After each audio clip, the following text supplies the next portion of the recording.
बिस्मिल्लाहिर्रहमानिर्रहीम। अस्सलाम वालेकुम रहमतुल्लाहि वबरकातुहू। जैसे कि तमाम नाजरीन और नाजरीन को पता है कि जो हमारा मौजू चल रहा है वो ताकतवर ग़िज़ाएँ हैं। लेकिन मैंने सोचा कि ताकतवर ग़िज़ाओं को हज़म करने के लिए मैदे की ज़रूरत है।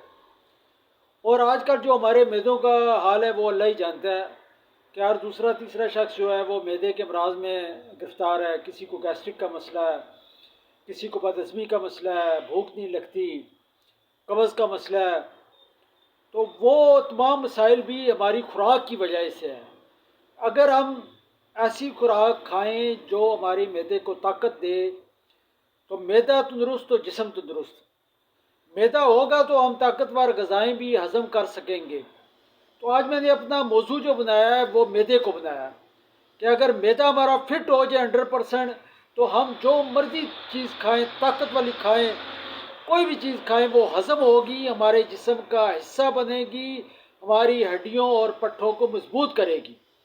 अगर हमारा मैदा कमज़ोर है तो फिर ना तो खुराक हज़म होगी, ना कोई हम ताकतवर ग़िज़ा खा सकेंगे, ना उसे हज़म कर सकेंगे, बल्कि उल्टा वो फ़ायदे की जगह नुकसान हमें देगी। इसलिए सबसे ज़रूरी अमल ये है कि हम मैदे को ताकतवर बनाएं ताकि वो ग़िज़ाएँ हज़म कर सकें। मैदे के सिलसिले में सबसे अहम बात जो ये है कि मैदे पे इतना बोझ डालें जितना वो बर्दाश्त कर सके। हर शख्स का एक अपना मियार है, अपना खाने का अंदाज़ है, अपना हज़म करने का तरीक़ाकार है।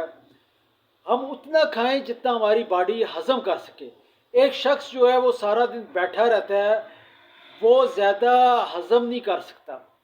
तो हम जो कुछ खाएं उसे हज़म करें और वॉक को अपनी ज़िंदगी का हिस्सा बना लें कि वॉक हमने हर सूरत में करनी है। हर सुबह की वॉक और रात को सोने से पहले 5-10-15 मिनट की वॉक। ये वॉक जो है हमारे मैदे को एक्टिव रखेगी, हमारे मैदा जो है ताकतवर होगा और वो ग़िज़ाएँ जो हम खा चुके हैं वो हज़म करेंगे। अगर हम वॉक नहीं करते, बैठे रहते हैं तो हमारा मैदा सुस्त हो जाएगा, ग़िज़ाएँ हज़म नहीं होंगी और हम बीमारी का शिकार हो जाएंगे। सबसे पहले चीज़ जो है वॉक है कि हम वॉक को हम अपना ज़िंदगी का हिस्सा बना लें। उसके बाद जो चीज़ है जो मैदे को ताकतवर बनाती है और ग़िज़ाओं को हज़म करती है वो है पानी।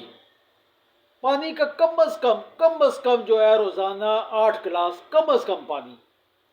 और ख़ासकर सुबह उठ के खाली पेट एक नीम गर्म गिलास पानी का वो लाजमी पिएँ। और इसी तरह रात को सोते टाइम भी 1 गिलास नीम गर्म पानी का लाजमी हम पिए। दिन को हम कोई भी पानी पी सकते हैं लेकिन ठंडे पानी से जो है हम परहेज़ रखें। कम अज़ कम 8 गिलास, जितना ज़्यादा पिएंगे उतना आपका मैदा एक्टिव रहेगा, उतना वो ग़िज़ाओं को हज़म करेगा और आपको गैस्ट्रिक वगैरह और दूसरी चीज़ों से जो आप बचे रहेंगे। इसके अलावा मैं आपको एक छोटा सा नुस्खा देता हूँ, बहुत सस्ता नुस्खा है लेकिन वो मैदे के तमाम मसाइल, मैदे की तेज़ाबियत, खाना हज़म ना होना, भूख का ना लगना, ये तमाम मसाइल जो हैं वो उस नुस्खे से, उस फक्की से जो है वो ठीक हो जाएंगे और आपका मैदा 100% फिट हो जाएगा। इसके अलावा रीढ़ आदि के जो दर्द हैं वो भी इस नुस्खे से ठीक हो जाएंगे। शुगर के जो मरीज़ हैं वो भी इस नुस्खे से इंशाअल्लाह ताला उन्हें भी बहुत फ़ायदा होगा। नुस्खा क्या है, उसमें 3 चीज़ें इस्तेमाल होती हैं, आप नोट कर लें। सबसे पहले मेथी दाना, इसके बाद कलवंजी और तीसरी जो चीज़ है वो सौंफ है। ये तीनों चीज़ें आपने हम वज़न लेनी है, बल्कि 100 ग्राम आप ले लें। उन्हें लेके उन्हें घर में ही जो मसालों वाली मशीन है उसमें ग्राइंड करके उसका पाउडर बना लें, उसे पक्की बना लें। हर खाने के बाद आधी चम्मच आपने लेनी है। इंशाल्लाह आप देखेंगे कि आपने जो कुछ खाया पिया वो फ़ौरन हज़म होगा।